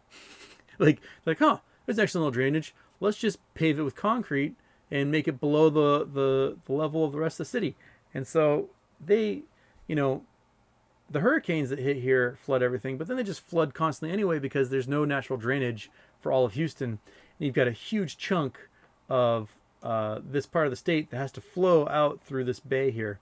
And so Houston's screwed. East Texas, also very dry. I mean, it's so hard to gauge as to where water is going to be, you know, safe and plentiful. In Washington, we're getting longer and longer droughts for most of the year, and our snowpack is not as reliable. When we get La Nina years, we get a good snowpack. So we had a good one this year, but then it just stopped raining in April. We've gotten like a day of rain since April. It's nuts. So we count most of our water comes from the snowpack. So when the snow melts, it fills up places like Lake Roosevelt, which is behind the Columbia Dam or the Grand Coulee Dam, and the reservoirs fill up a lot of stuff. And so that's where a lot of the water for Washington State and a lot of our electrical power comes from, or mostly hydroelectric power in Washington. But the fires have been getting so gnarly. We're having fire seasons that are 10 times what they were 30 years ago, and they're happening every single year. So I honestly don't know where you're going to have like a steady, stable climate, because what happens when the Earth warms is that the ocean warms. The ocean warms is now warming at an incredibly fast rate, and that's a whole bunch of energy, potential energy being put into that water, and that water evaporates. So the way evaporation works is essentially there's probabilities of electrons being at certain energy levels inside of atoms and molecules. And sometimes, randomly, the energy level for that particular atom can have a probability of 1 in 1,000 of turning it into a vapor and it evaporating. And so you can get natural evaporation where this water goes from liquid to gas without necessarily the heat input to boil it taking over. So that's why you get evaporation. When that water evaporates, it fills up the atmosphere, makes the atmosphere more humid. And if it gets higher and higher and higher, that humidity can result in condensation. You get a cloud, and that cloud will become a storm system and rain. Well, what we're getting is we're getting more concentrated storm systems, higher pressure of air descending. So we get these big high pressure systems, which means we go like long periods of time without rain hitting certain areas. And when the rain does come, it comes in just a torrent and dumps a whole bunch of it. So these storm systems are getting more and more powerful, and the high pressure systems are getting more and more powerful as a result. So rather than having like, rainstorms come through, we're getting like gnarly storm systems come through, and they're getting more frequent. Tornado season used to be like spring, summer, and you could go throughout the winter and not get tornadoes in the Midwest. You can get tornadoes in the Midwest now in the wintertime. And in Tennessee and Mississippi and Alabama, Tornado Alley has expanded greatly, and it's just a year-round occurrence. So there is no more tornado season. It's a year-round thing. So a lot of those storm systems are just like, they're just so big and strong as a result of the oceans getting so much warmer. The 28-degree thermocline, so a 28 degrees Celsius, used to be a little south of Hawaii. So when hurricanes would generate, they come along, and if they went above that thermocline, they'd weaken and not make their way much further north. But what's happening is they used to get to around Hawaii, the big island of Hawaii, and they would dissipate because the water temperature from the trade winds blowing this water was like 26 degrees Celsius. So there wasn't quite enough energy there to keep the hurricane sustained. But if the hurricane made it south and turned north, the islands here blocked those winds, the leeward side. And so big hurricanes could nail Kauai and Oahu if they made it south of the big island and turned up on the leeward side. But now we're starting to see hurricanes hit Hawaii, the big island, in ways they weren't before, because that thermocline, that 28-degree thermocline has moved further north. And that 28-degree thermocline is like parallel with Hawaii across the Pacific. And that just gives the opportunity for more and more hurricanes to form, work their way across the eastern and central Pacific, and then you get superstorms that just hammer the Philippines, Guam, Saipan, make their way up into the warm seas here and hit Japan, Okinawa, Taiwan, and they're just bigger and bigger and bigger, and they're stronger and stronger. Most of the hurricanes that come from in the Atlantic form off Cape Verde Island. So this is kind of like the nursery for hurricanes. And then they blow out the trade winds across the Atlantic and get stronger and stronger. So they start out as like gnarly storm systems, become tropical storms, then they become hurricanes. And depending on how they move, they may hit the Caribbean and then get up in the Gulf of Mexico, which means they're definitely above that 28-degree thermocline through this entire region, because this water just sits in the sunshine and just builds up heat. And so you'll get gnarly hurricanes that will pass through Cuba and Hispaniola, and then they can churn around in the Gulf of Mexico. And these are the hurricanes that hit like Hurricane Katrina, that just built up so much power, and the storm surge is gnarly, and they just hammer the southeast as a result. How did I get talking about storm systems? You're asking about places you could avoid that could have water availability issues. Yeah. The Canadian Shield. Move up there, you'll have plenty of water. There, that's the answer.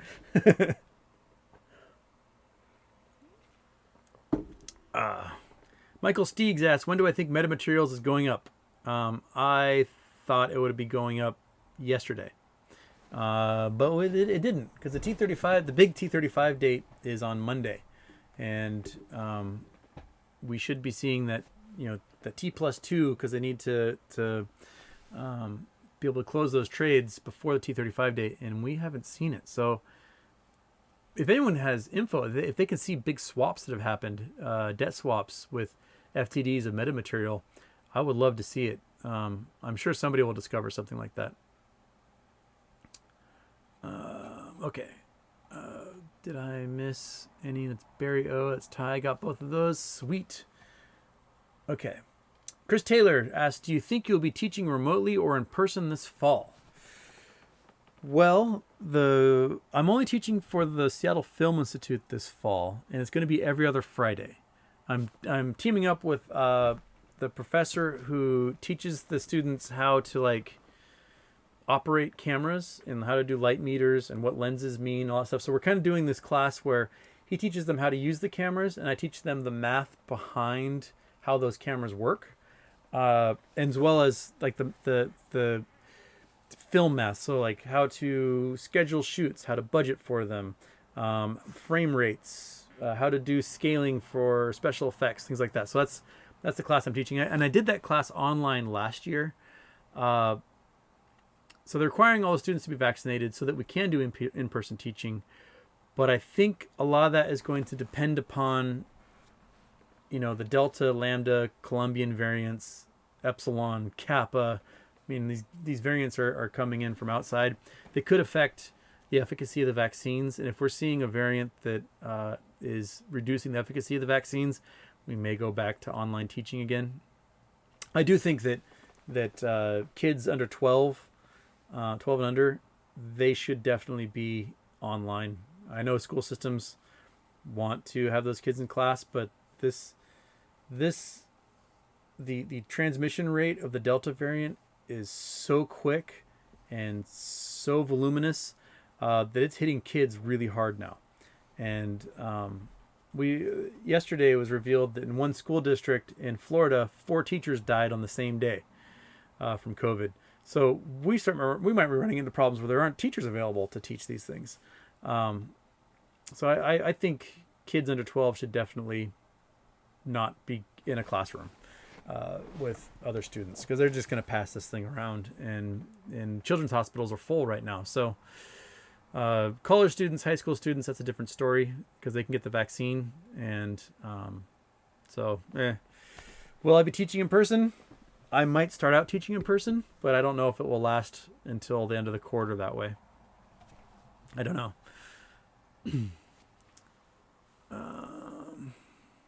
Hey, Matt's Market's here. Hey, Matt. How's it going, man?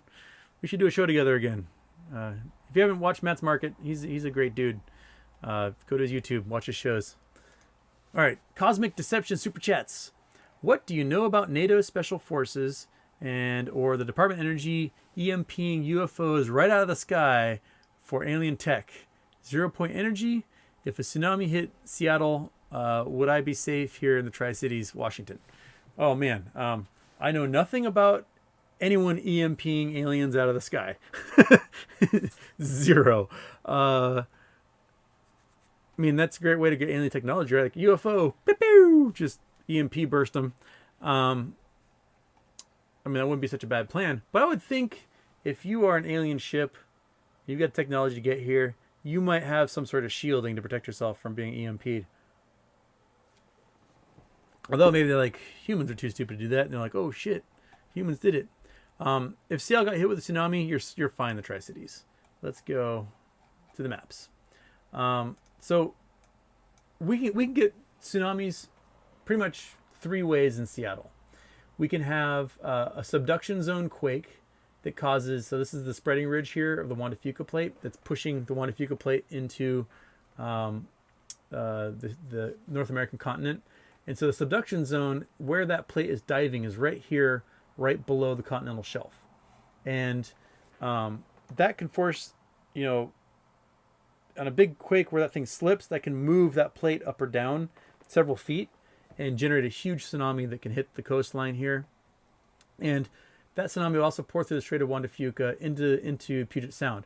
It wouldn't be as pronounced. Like you might get a 30-foot tsunami along the shore here. You might get several inches, maybe a foot for some of the places inside the Puget Sound itself. Along the strait, you might have pretty decent tsunami. So that's one way you can get tsunamis here.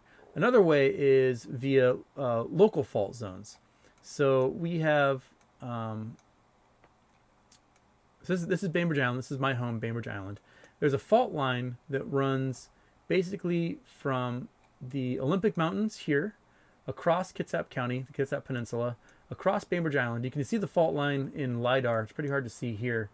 But there's in Lidar, you can see the fault runs basically through here, out the east side of the island. It goes under the Puget Sound, out under Seattle, and goes under the football stadium, Quest Field, and then all the way under Lake Washington and to the Cascade Mountains out here.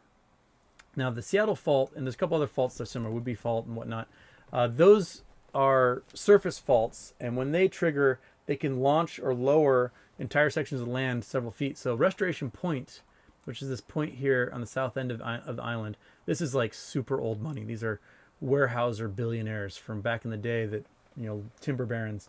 These homes are all like 20 million bucks. But in this area, you can find seashell fossils that are 1,000 years old. And that's because this entire part of the island 900 years ago got uplifted 30 feet out of the water. And so this whole point exists because this uplift happened. Well, this caused huge tsunamis that went north and south of this and just washed everything.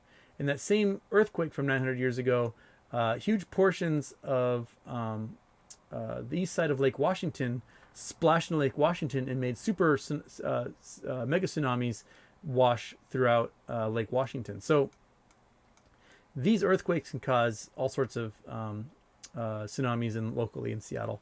And then you can get tsunamis. The last tsunami that happened was here on Bainbridge Island, 1912, I believe it was. So these, along Indianola, there are cliffs that are about 50 to 100 feet high, and they're pretty straight up and down. And they're made of clay, sand, and gravel. And there was a landslide from one of these cliffs that went into, I think it was probably here, went into Port Madison and washed across into Port Madison Bay. And they got a 12-foot tsunami that wiped out this town that was here. And Port Madison was kind of a substantial little town at the time. Now it's just like rich people in their houses and their boats. But 1912, a 12-foot tsunami washed in here from a landslide that happened across the bay. So that's the ways we get tsunamis in Puget Sound in the Seattle area. None of those are ever going to make their way to the Tri-Cities out here. What you have to watch out for probably in the Tri-Cities is flooding, but the dams kind of take care of that. You're not going to have to worry about Missoula floods for a few thousand years until another glaciation happens, if another one ever happens again. Maybe Hanford going meltdowns. That's the only thing you have to watch out for. The Hanford nuclear power plant is up in this region.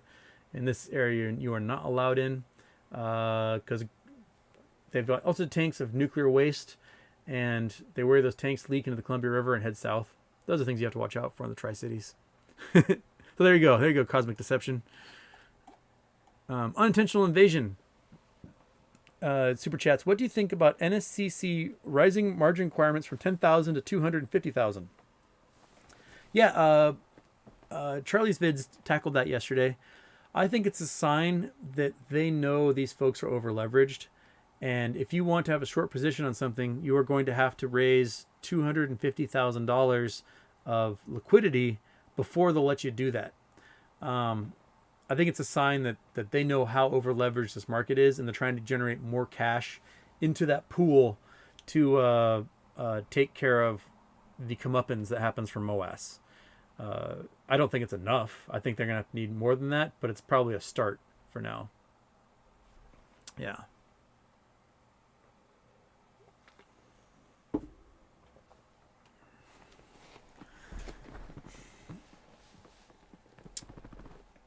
Further Aronson says, hi, I'm autistic. I'm wondering if you have any sites with good raised topographic relief maps. I usually just search them because they pop up all the time.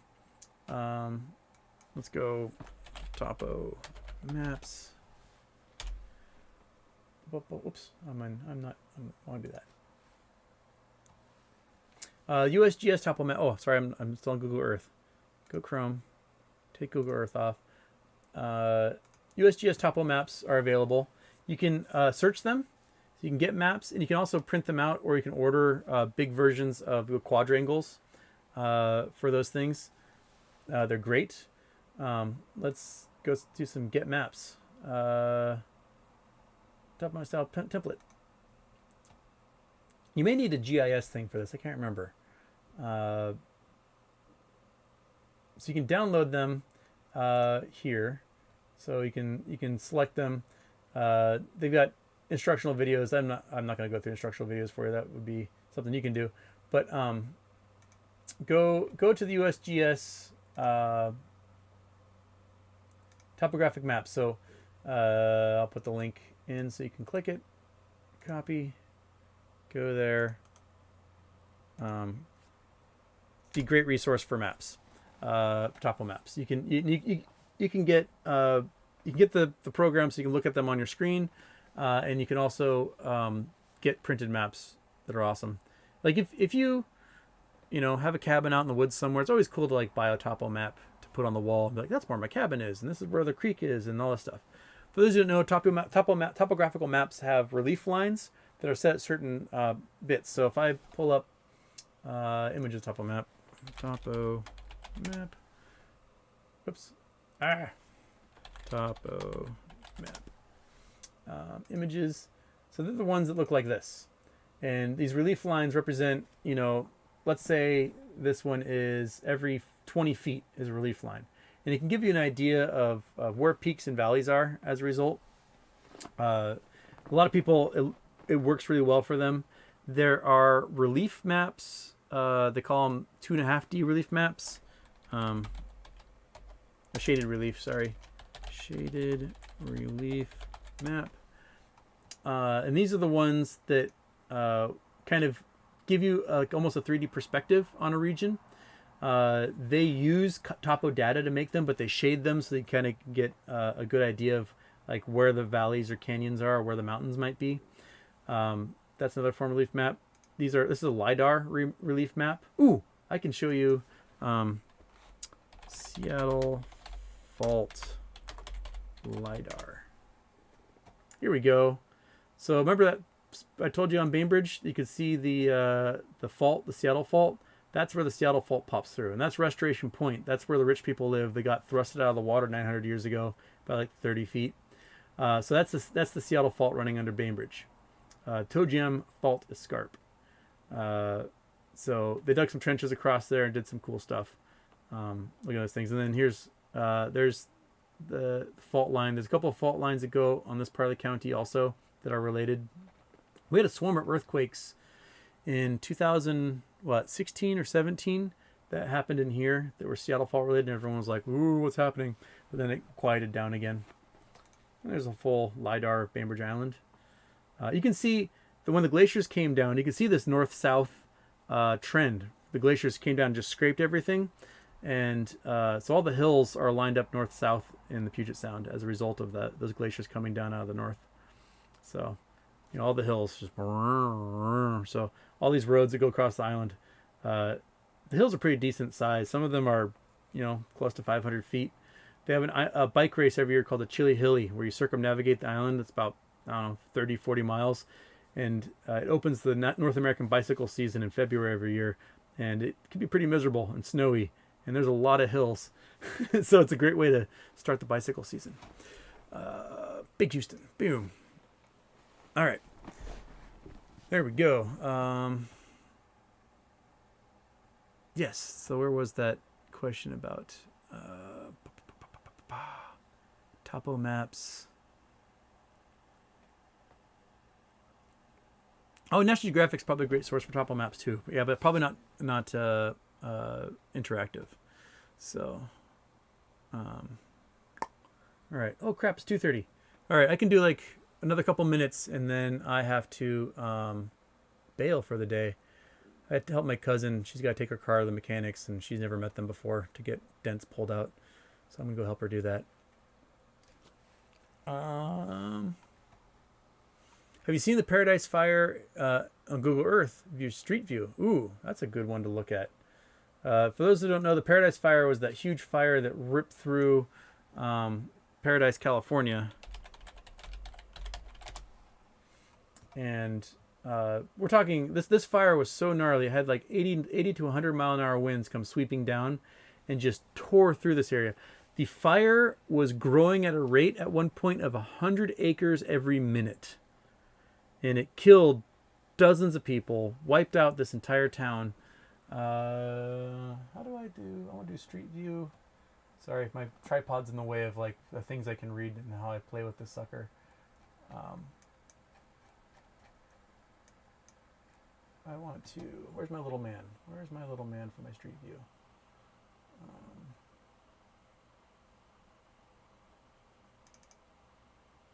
Come on, give me a random spot. I know how to do this from Google Maps on my phone much more easily. Monkey butt. You don't need to bark. You don't need to bark, buddy. Hey, I know. Someone might be in a car outside. Who knows? The world is crazy. Where's my little man? Is that under my more? Water, places, categories. Can't see around my tripod. gallery, Trimble. Oh, I turned everything off that's normally on my Google Maps. So maybe we'll just turn everything on and see what happens.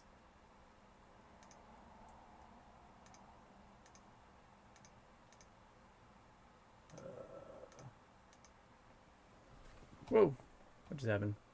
Here we go. Give me the stupid street view, man. Why is no street view showing up? Where are you? Okay, that might be something I have to do on Google Maps, because it's not showing up at all for my.